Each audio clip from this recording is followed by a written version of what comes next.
This video is going to show you a solo flawless dungeon, Pit of Heresy during the Season of the Horizon on a Titan Fuzz. Just want to see that, then skip the timestamps. Other than that, I can show you the setup that I used. So the dungeon obviously is on the moon. Its recommended power is floor level, known as the floor level in this game, 1350. So you do not need to infuse anything when you pick on your loadout. The emblem that you'll be rewarded with is the emblem called Crimson Echoes. When you solo flawless it, just showing it off for players that don't know about it. As for the setup itself, the setup has a couple of variations.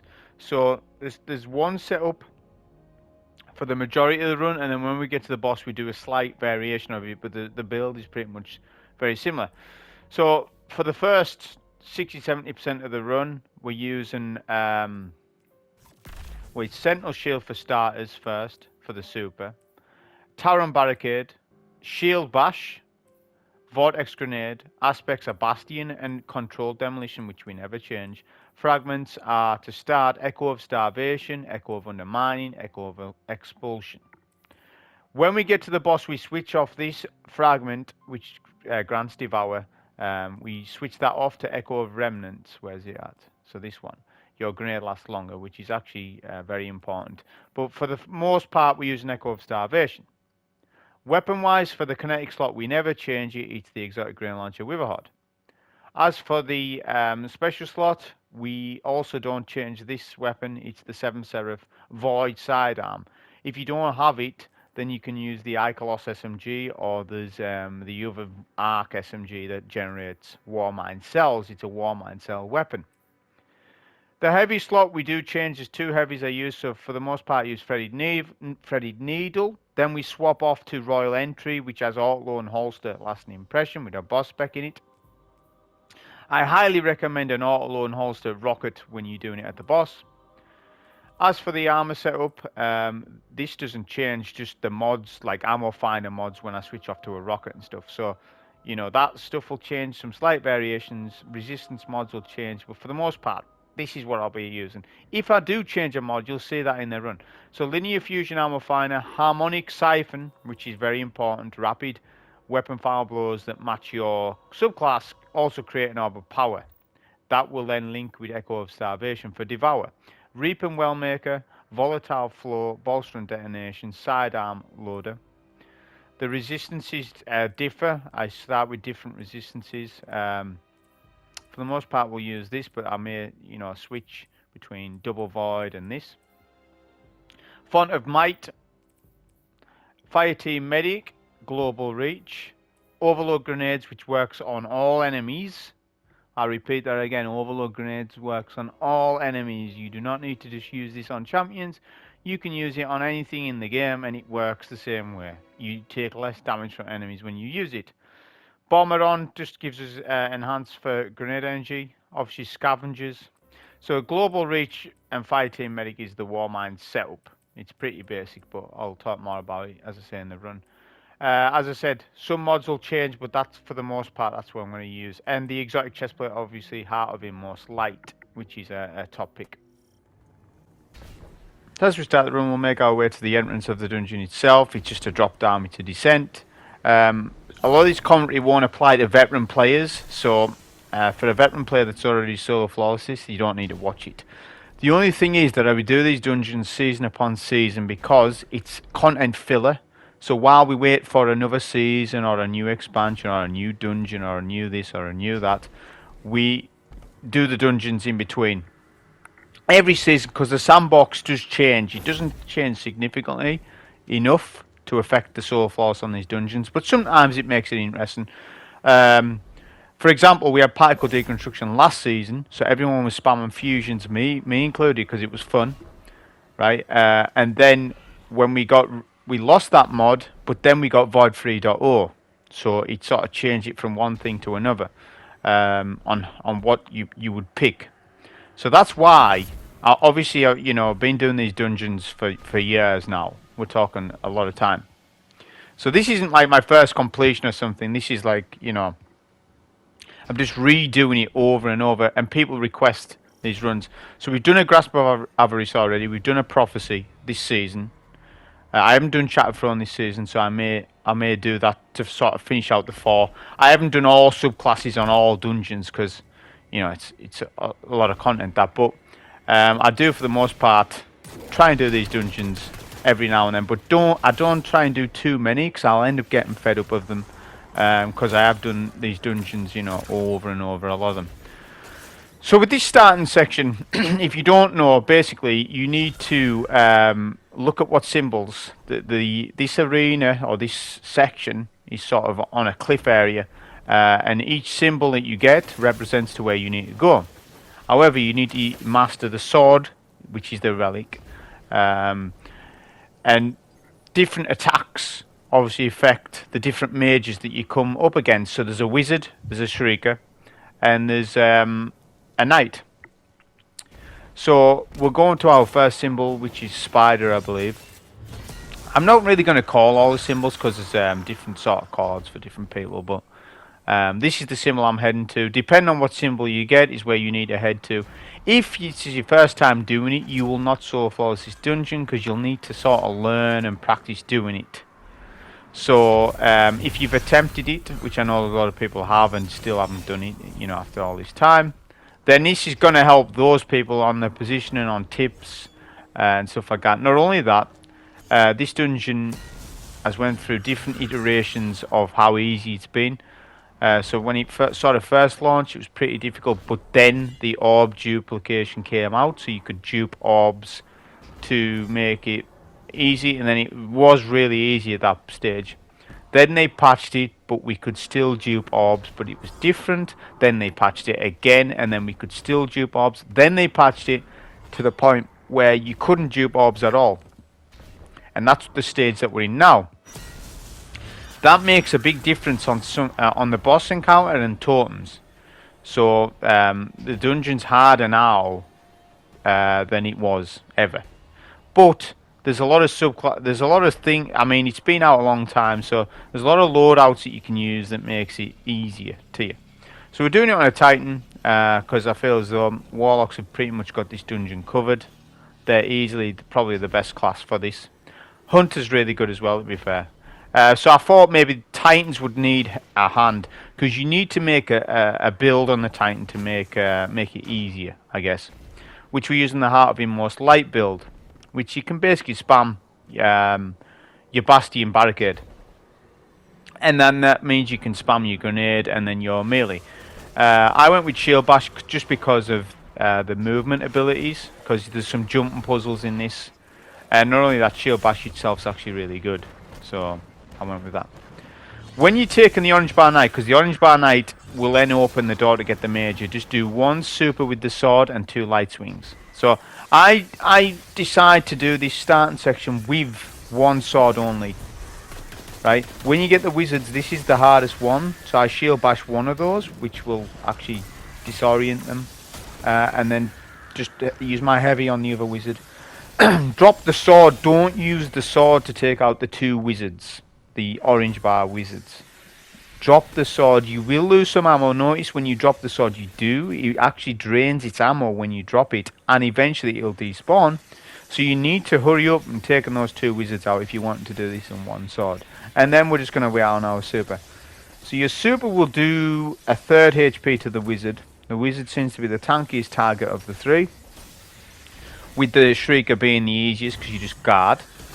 Which only takes around 15 sword ammo you need. Whereas for the knight and the wizard you need more. As I said, I'm doing it in 1 sword because I'm stubborn with it and I hate refarming swords up on this section. But if you do run out of a sword, what you need to do is take out the ogre on said bridge, because there's bridges all over, and whenever there's a bridge there's an ogre and a knight. But to get the knight to spawn in, you need to take out a couple of acolytes and the ogre in the air. Definitely take out the ogre, because the ogre's going to get in your way while you're dealing with the knight, to then refarm up a sword if you need to do that. Or just do it the way I'm doing it, where I just do it in 1 sword. Just because the knights used to spawn in really slow. I'm not sure if... I think they fixed the spawn rate on the knights. They spawn in now relatively quick. But I just do it, as I said, the whole thing in 1 sword. So now we're going to our last symbol. The exit after you've done this, though, will be the same. That's not RNG, that's the same, always. We'll take out the Knight. We've got Shrieker. When you're doing Shrieker, top tip is to rush in that door as soon as possible to stop the Ogres getting close to you. However, this Ogre teleported, so that's fine though. It's pretty simple with the Shrieker, as I say. Make sure you block on the way out, because the double Ogres will put a lot of damage on you. And then that's that first section done. So it's just a case of mastering the area, learning your bearings on where all the symbols mean what location, and just learning that you can skip everything. You don't need to be taking out Ogres. Okay, only if you're refarming a sword up. If you're skipping an Ogre, if you can't maneuver around him, if there's no obstacles, then you use your sword block. We'll take out the final Knight, super, 2 slide swings like always, and then we go to the next section, which is the Ogre Maze. So the Ogre Maze is a set pattern. Think of it as, I don't know if people play any stealth games, if there's any Metal Gear Solid fans or Hitman fans. I'm a big, massive fan of stealth games, but think of it as a thing where the enemy, the AI, has a pattern. And as it starts up, the Ogres will go through a pattern. Like if you weren't to aggravate the Ogre would go through its same pattern of where it goes. Right? So, having known that, if you're good at like stealth games, then you can take advantage of that and use a routine, right? Because there's multiple ways to do the Ogre Maze. There's no right or wrong way, but the way I go, you've got 3 doors to open, to dunk. Left, middle and right. There's actually maps. You can look up maps online and show you. There's people drew up maps, which actually is helpful to you if you've never seen, if you've never actually played this area. I would just watch this a couple times. If you don't know how to do the Ogre Maze, then watch the way I'm going. I dunk left first. Now you can't dupe orbs, so that means we need to clear. We need to kill 3 Knights. We can't copy the orbs, so that's fine. Right, I incorporate that into my routine or the way I go through this. So I dunk left first. I'm referring that to as left, depending on how you look at it, but that's left to me. Then you've got the cliff side. Now I'm going to wait for this Ogre, because this Ogre will stop. He does that all the time. Then we're going to run past him. This is why Shield Bash is on, or one of the reasons, because it helps to get past the Ogres. We'll go in this little doorway, because this is where the second Knight is. Right, this second Knight's always here. The Knights are not random in terms of what cave they're in, because obviously it's built upon lots of mini caves. And then we'll just take out some of these ads. You'll get your health back because the orb is void, right? It's emitting void. Funny thing is, it works with controlled demolition. Your aspect mod on the Titan, you can actually hit all the ads and make controlled void detonators on all the ads. So it's actually very interesting, and I quite like it. So if you ever in a tough spot with the orb, just melee some of the ads. So this is what people have a problem with. That right there, the Ogre. If you saw on the mini map, if you were keen-eyed, you'd have saw the Ogre was actually at the exit, and the Ogre will stop you from getting this dunk. So I let the Ogre retreat because I didn't aggro the Ogre, you see. So as I was saying before about AI pathing, they have a path. If you don't aggravate them, they will just move. So he did. If I'd aggravated him at that exit, it'd have been a no-go. Also, I can use a Roman super to get past him, because Roman supers add a huge amount of damage resist. So it was handy there just having Sentinel Shield on. So that's another reason why we had Sentinel Shield on. Because if the Ogre gives us any trouble, we can just pop a super. But just know that if you pick up an orb while you're in a Roman super, you will lose the super. So you can only do it after you've dunked the orb. So now we're making some changes. We'll switch off to Bubble. Sentinel Shield isn't needed. Double Void Resist. This is known as Totems. Or this is called, well, I'll refer it to as Chamber of Suffering. But this was basically Totems from King's Fall, a raid that's up and coming. But it's a solo version of it. So,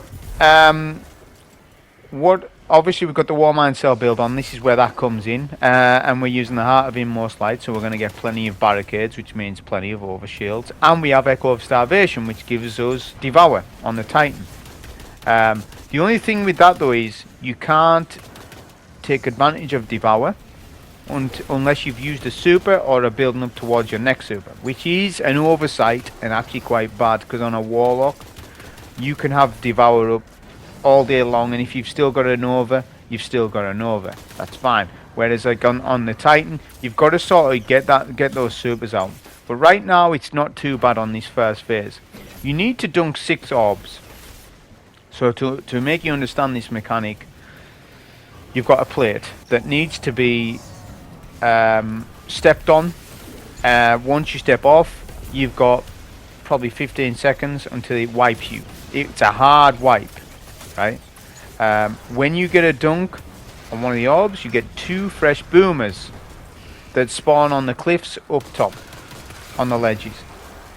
I recommend that you use bubble for that, if you've got a bubble, or at the very least a barricade, or at the very least a barricade and a Devour chain kill going on. Then you'll also get the Thrall and the Cursed. That is the fixed rotation. What I've just explained is the rotation of each phase. The problem is the Curse of Suffering debuff. Once it gets to a certain amount of stacks, it will hard wipe you. But one mechanic that's not, people aren't aware of with this Chamber of Suffering, is that it refreshes each orb dunk you get, but while it's stacking up, you were taking more damage from the ads. So even though this is a 1350 power dungeon and we're like, what, 1590, 1580s, doesn't matter.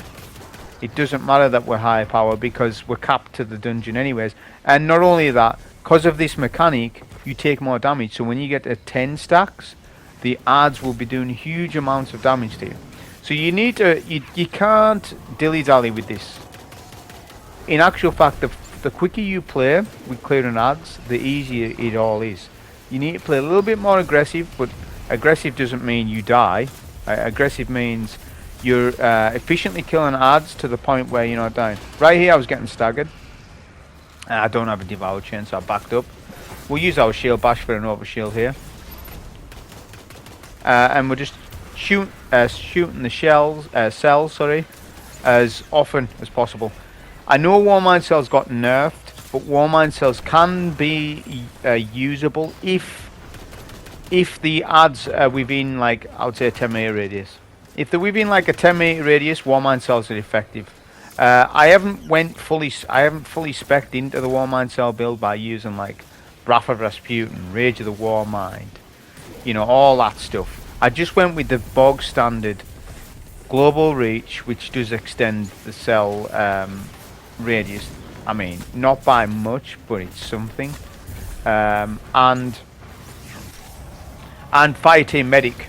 Fireteam Medic's huge in this, because like I say, I'm on a Titan, so if I'm getting weak while I'm shooting that the cell, then I'm going to get that health regen. So that's what I went with, just a basic Fireteam Medic and global reach. Now, I'm not saying that you definitely need Warmind cells for this. They do help, don't get me wrong, but I am under the impression that a lot of people do complain a little bit when they haven't got mods. So if they haven't got Charge of Light mods, Warmind cell mods, not so much now it used to be when they were really powerful.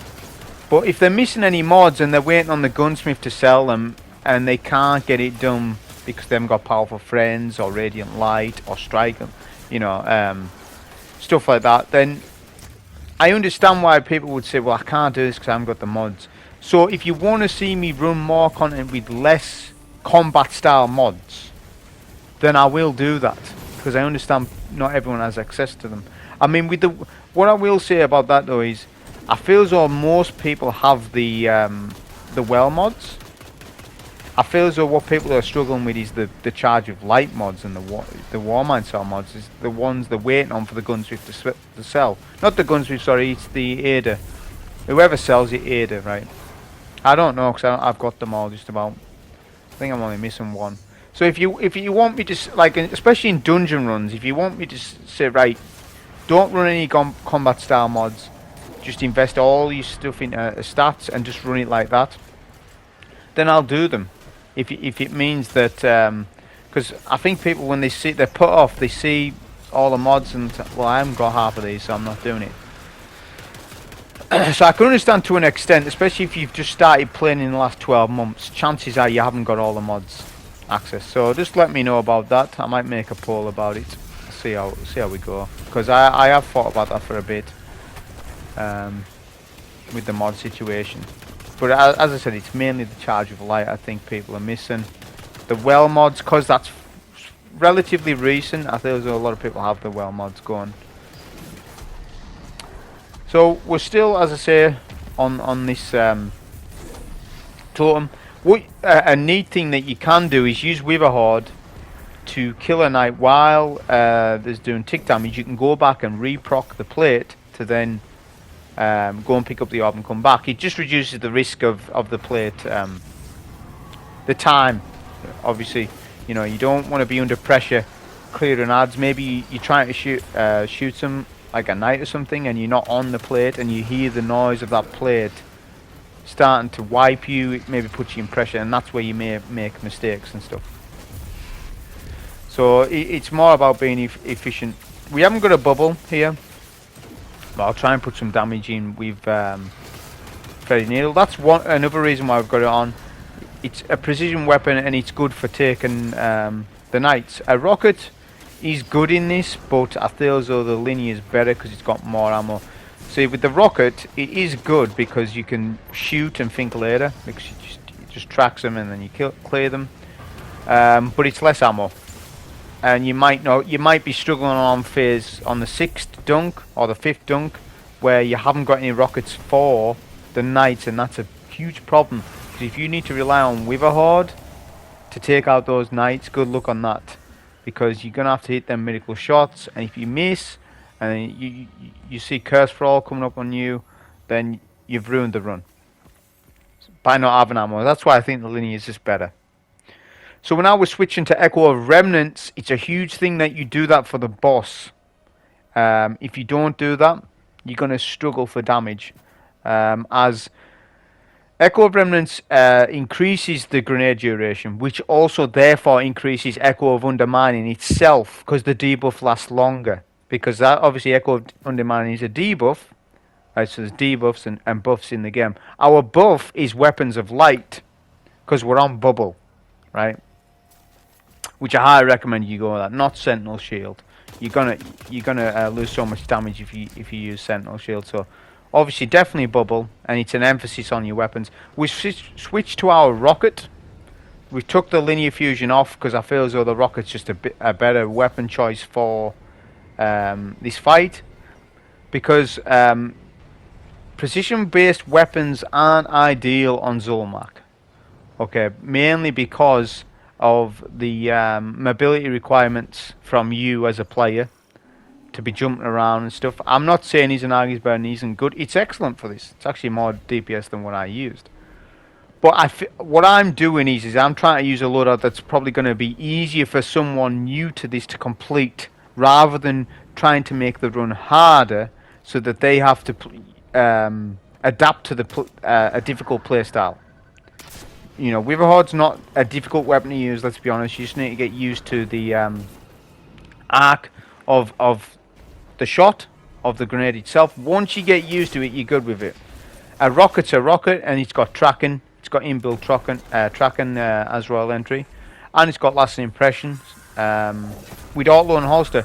So I highly recommend, if you're going to do this playstyle of Witherhoard rocket, then you really want the auto and holster, because obviously Witherhoard with its catalyst will give auto and holster as well. So with this section with the wizards, there's not much explanation to give you. Like the first section with the cliff area, the symbols. I wouldn't bother learning the symbols. This dungeon's been out for ages, and I've never learned the symbols in this section. I just follow the radar. Okay.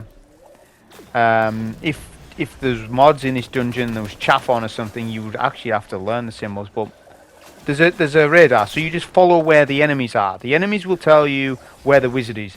You clear the wizard, that section's done, adds will despawn. If you see acolytes before you see a wizard, that's an indication of where the wizard is. So we had one on the right side, then we've done middle, There was one, so there's one wizard left. So this last wizard could either be in middle, like the central middle, or over this other side. Now I saw there was red on the radar, so I knew it was this side. If it's this side, there's actually a good place to stand. You can actually do some damage to some of the ads. Rather than looping all the way around, because there's a lot of snipers on the other side, rather than doing all that, you can just do some damage from here. And actually, snipers will start to push you though, just be careful. Because this area is quite dark, bring out your ghost. Make sure you don't fall off map, because you lose your solar flaws if you do that. I'm actually going to jump in there. Just be careful with last impression, because he can actually kill you if you're too close to the target. So when you do rocket a enemy, just as I say, be careful with it. That's the only thing I don't like about last impression. It gives self-inflicted damage. It shouldn't. I don't know why it does, but I guess it does. But that's the wizard section done. Pretty simple. As I said, make sure you don't fall off map. If you have got a wizard in center, you're gonna have to do a bit more jumps, because there's more lanterns to avoid, more ledges, stuff like that. But whatever you do, don't be wiping here, because it is one of the easiest sections. It's awkward. Some jumps might be awkward to you if you've never done it. I remember when I was first doing the solar floss on this a few years ago. I didn't really like the wizard section, because there was a lot of jumps where, okay, so if you could wipe, you know, if a wizard was pressuring you. But for the most part, it's all about just learning it. As I said, with the solar flawlesses, if you're completely brand new to it, you're not going to get it done first go. You probably won't get it done second go, but you have the advantage of seeing someone else do it and tell you what weapons to use, as opposed to somebody running it day one and not having a clue what weapons are good or what's coming up. So you have the advantage of foresight with it. So we'll just switch off some stuff. I was just double checking, actually I've got everything on my mods wise, because I've actually set everything up. So we'll put a banner in, make sure you do that because you want full heavy.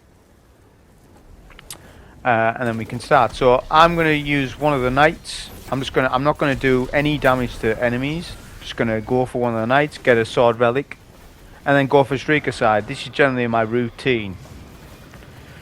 We'll block. So this is just showing you the mechanics from the first encounter, and then with the orbs, and then that obviously including a boss. So it's just gelling everything together.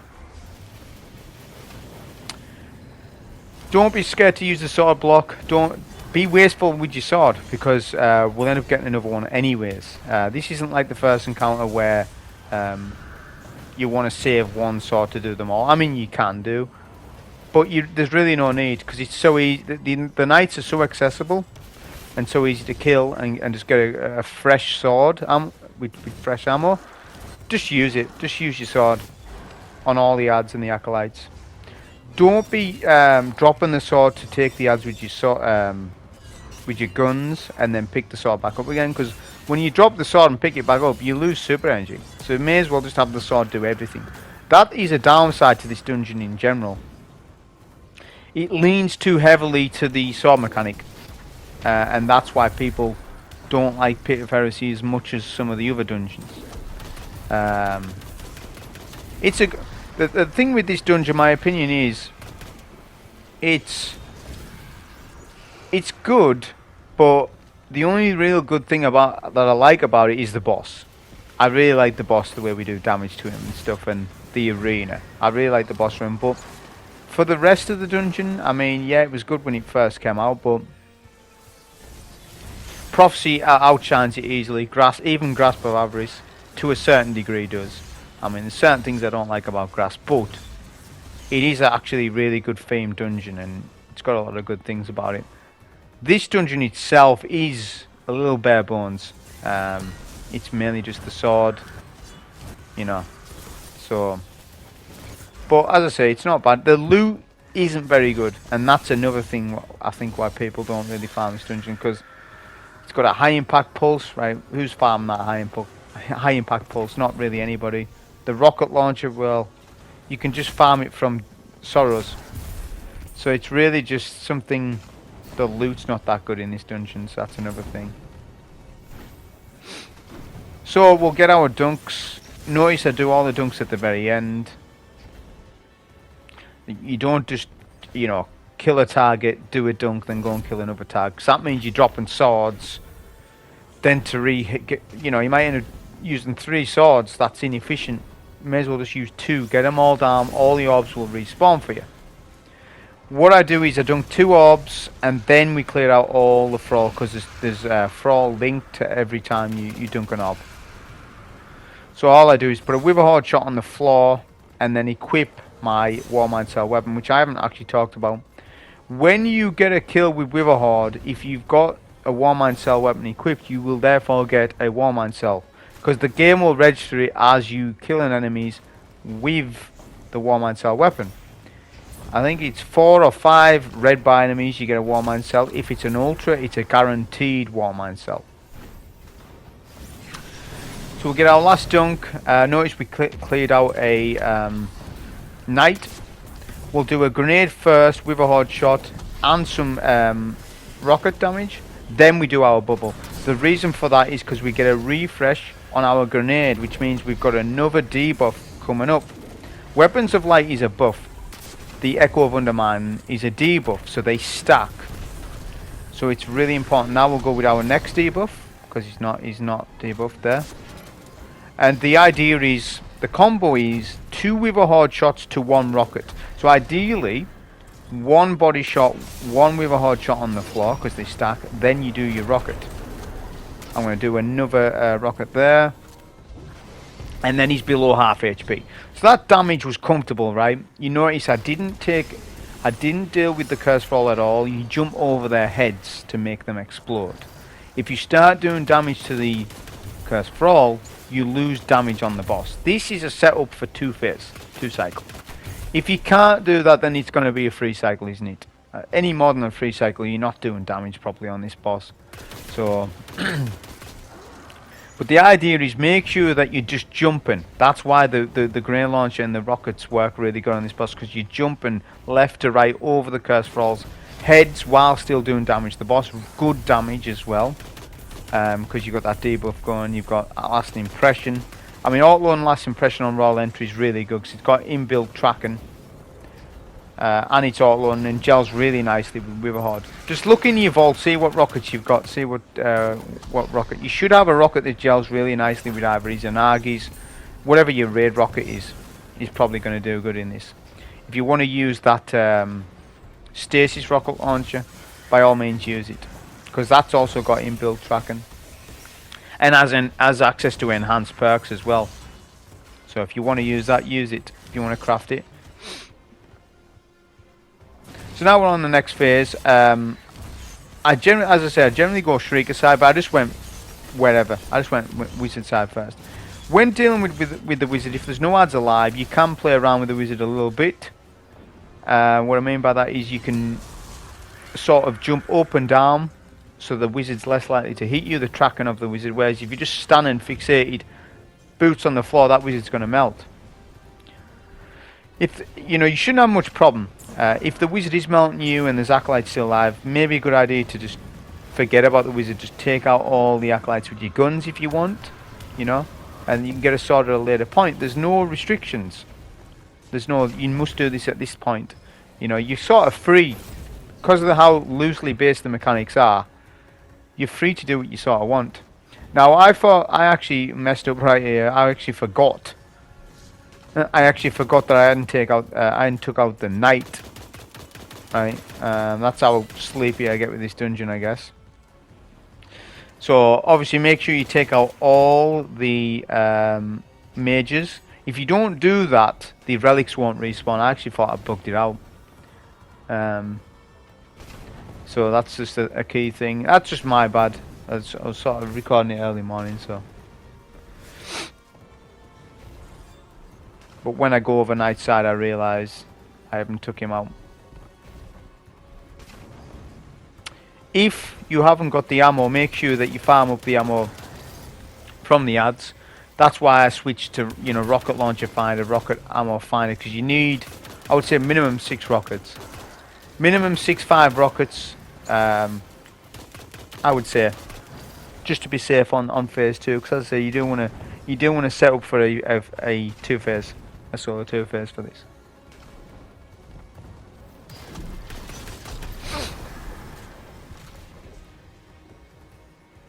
So here we notice, obviously, finally, I don't know what I'm doing right now. So I go for the sword relic and then just clear off this knight, and then the relics will respawn. If you want to take these quickly, the combo is 2 light swings and then a block, 2 light swings and block. That's basically how you deal with them.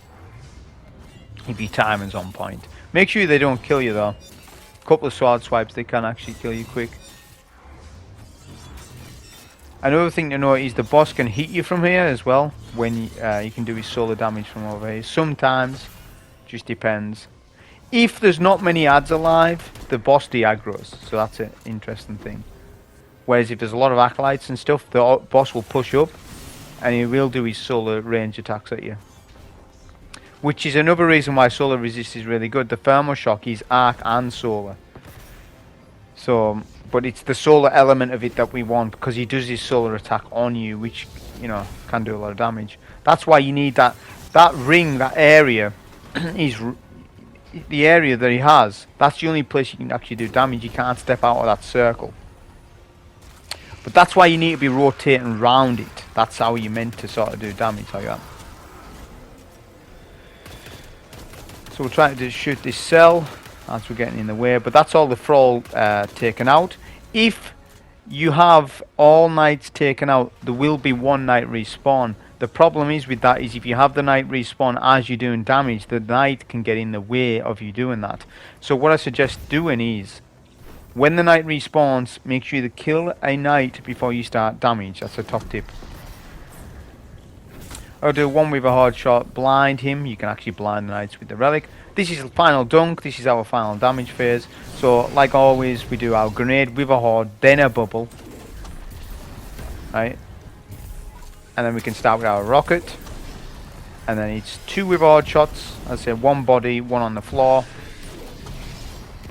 We'll start with our next debuff. I'm just going to go in with it now. I could have done the debuff later on. You just choose when you're doing your second debuff, whenever you want. Just make sure you do it. And it's just a case of finishing off the boss from here. Now at the very end, I do get mission complete. So this is a solo flawless run. But after mission complete, a lasting impression rocket takes me out. But this is actually counted as flawless. I checked on my stats just to double check. Don't stand close to the boss if you're using lasting impression rockets. That's the top tip. But as you see, we get mission complete, and then that happens. But that was a solo flawless on it. I hope you enjoy. Thank you.